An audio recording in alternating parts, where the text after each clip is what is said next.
A green science teacher, John T. Scopes, just graduated college and immediately moved to Tennessee.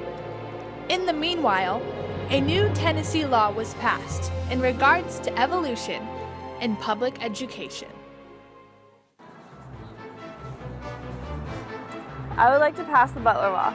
This law will outlaw the teaching of evolution in Tennessee public schools. Violation of the Butler Law can be punished by a $500 fine. After spending a year in Tennessee, Scopes considered returning to his native Kentucky. Until he happened upon a beautiful blonde who he wanted to try to get a date with.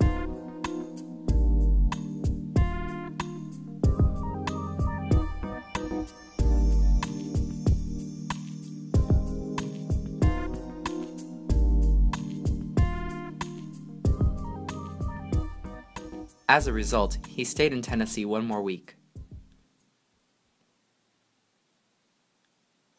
In attempts to battle the Butler Law, Scopes met with Clarence Darrow at Robinson's drugstore to plan out how to bring attention to the case. So, why am I here? We need your help to defeat the Butler Law. What's the plan? We need you to get indicted. Gosh golly, you want me to get charged? Yes, because if you're found guilty, then we can appeal the case up to the Supreme Court and get it defeated there. Alright, I'll do it. Hello class, how are you all doing today? Great. Well, today we will be studying the mitochondria. The cell is very small, and we can only see it in a microscope. Evolution is true, monkeys. The mitochondria can further prove this. Now, when we look at the mitochondria... Hey, Coach! Oh! I'll see you at practice! Horse feathers. Have you heard about this new Butler Law? How could the government blind people from knowledge? I wish we could find someone to test the law, but where could we find a teacher who teaches evolution here? I think I know someone. So what did you learn today in class? Well, Dad, today Mr. Scopes brought his microscope and we learned about mitochondria, and we learned that we come from apes or monkeys. Huh. Tell me about this Mr. Scopes.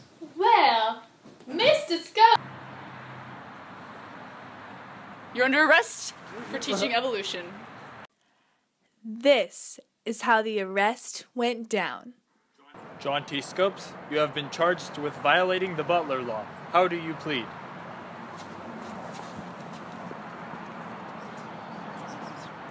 I plead not guilty. I'd like to call my first two witnesses to the stand. Is it true that John T. Scopes taught you evolution during his class? Yes, sir. He filled our ears with garbage. I feel like I'm not even a Christian anymore. The prosecution rests its case. I'd like to start off my case by saying that Scopes did not break the law because technically evolution does not contradict creationism. And I have 12 expert witnesses that will prove this statement. I'm sorry, I cannot allow that. Done. I'd like to call expert witness William Jennings Bryan to the stand. So, Mr. Bryan, do you believe that the Bible should be interpreted completely literally? Well, yes, I believe so, but I believe also that the Bible was written illustratively. For example, when God called the people the salt of the earth, I don't believe that the people are actually made out of salt, nor their flesh made of salt, but rather they are salt to serve God's kingdom for a purpose. So you admit that parts of the Bible are metaphoric and not literal? Yes. Take, for example, Jonah and the whale. God made that whale specifically to put Jonah into him so that he could rethink his decisions. Really? A whale swallowed Jonah? Yes. And I take it you believe that he was in there for 3 days? Yes, it says so in the Bible. Did you know that a whale's stomach acid would dissolve Jonah after an hour or so in that stomach? Well, maybe God created that whale without those stomach acids. Did you also know that in your Bible that you claim to be an expert on, that it says a fish swallowed Jonah, not a whale? Well, who says that a big fish can't be a whale? I think science would prove you otherwise. Fish are not whales. Whales are mammals. Whatever, what is your next question? How old do you think the Earth is? A little over 4,000 years. Well, did you know that Some civilizations have been traced back almost 5,000 or 6,000 years. Well, to bring up a more valuable point, you scientists can't even put an exact date on the Earth's age. Actually, we've been getting closer and closer to the fact, but you've been stubbornly focusing on an inaccurate portrayal from an outdated religion. Have we? Yes. And Science has proof. Science has research. Science has logic. You rely on fantasy and fairy tales. Order, order. We will recess until tomorrow.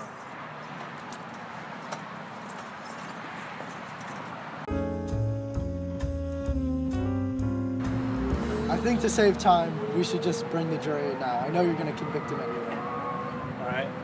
Sir, this is unjust. This is not a fair trial. I didn't get to finish my plea. Sorry, it's over. Scopes, I declare you guilty. You will be fined $100 for violating the Butler Law. Court is adjourned. I feel like I have been convicted unfairly. I will continue teaching as I have in the past and try to oppose this law in any way that I can. The victim, John T. Scopes, was found guilty for teaching evolution as a fact and was fined $100. His $100 fine was paid by Mencken's Baltimore sign. The school board at Scopes' school renewed his contract for another year and even arranged a scholarship so that he would be able to attend graduate school. William Jennings Bryan died 5 days later.